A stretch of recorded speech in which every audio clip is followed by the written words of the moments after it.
man la yaay Néné Marième Top la coordonnatrice du mouvement MOREC, mouvement pour la rénovation et l'émergence de Keur Massar.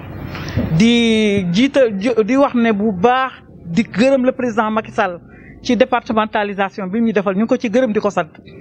mais li nga xam ne moo ko nar a xajamal mooy le ministre Benoît Sambou mi nga xam ne dafa ñëw bëgg fee indi tegal ñu ay loo xam ne ñun population Keur Massar duñ ko nungu ndax je pense que ne élection yi fi mës a def yëpp ñun ñoo ko gagné te biñ koy gagné gis ñu woon Benoît Sambou gis ñu woon le ministre Assome Diatta bien que y avait des difficultés dañ ko doon gagné ndax ñun ñëpp dañoo àndoon ne le président Macky Sall lu mu soxla dañ ko ciy accompagner ba tax ne lépp lu ñu mës a naqari même avec le maire dañ koy accompagner ba lépp résultat final dañuy am résultat bu am solo.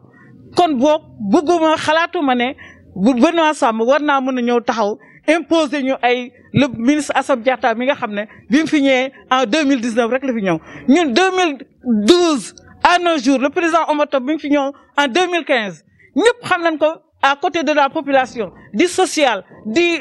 boole la famille Benno Bokk Yaakaar amu ci kenn koo xam ne fii mun ñoo wax ne ci Benno Bokk Yaakaar affaire nga nekk te demuñu xool la waxtaan ak yow saytu la pour ñu ànd nekk benn. kon ku mel noonu su taxawee ñëw taxaw boobu ba léegi mu nekk fi ak dooleem ci àqam ak ñi mu àndal ñu bëgg a ñëw di ñu imposer koo xam ne 2019 la ñëw duñ ci d'accord tey duñ ci d'accord ëllëg kon boog ñun en tant que femme en tant que le mouvement MOREC ñun dañ koy bañ jusqu'à la dernière énergie di wax ne daal vraiment ñun d'accord duñ ci lool duñ ci d'accord tey bu amee nag am na droit def candidature am mais ñi fi nekkoon démb ak tey na leen considérer ndax considération bi dafa am solo ndax le président Omar Top wax dëgg yàlla 2015 à nos jours depuis sonn mi ngi ci social mi ngi def lu nekk ci population bi di dajale yëpp la famille Benno Bokk Yaakaar ku mel noonu bu nu toogee tey bëgg ko ignorer wala ñuy jéem a seet ñeneen ñu fi teg ñun duñ ko nungu le mouvement MOREC duñ ko nungu ñun ni taxaw nañu temm ànd ak le mouvement MOREC ak le président Omar Top taxaw bu baax xeex ko foofu lu ci am jël waaw ñu ngi interpeller le président Macky Sall mu réparer lii balaa moo trop tard jërë ngeen jëf. donc asalaamaaleykum man la Alioune Badara Diop coordonnateur mouvement solidarité citoyenne ànd jàppalante comme ni ñu ko waxee léegi luy raam ca ñeg bi la jëm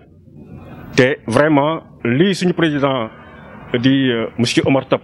wax ñun dañuy ñëw ànd ceeg moom à 100%. li ñuy wax rek mooy dañuy ñaax son excellence di interpeller le président de la république son excellence le président Macky Sall di ko xamal ni ko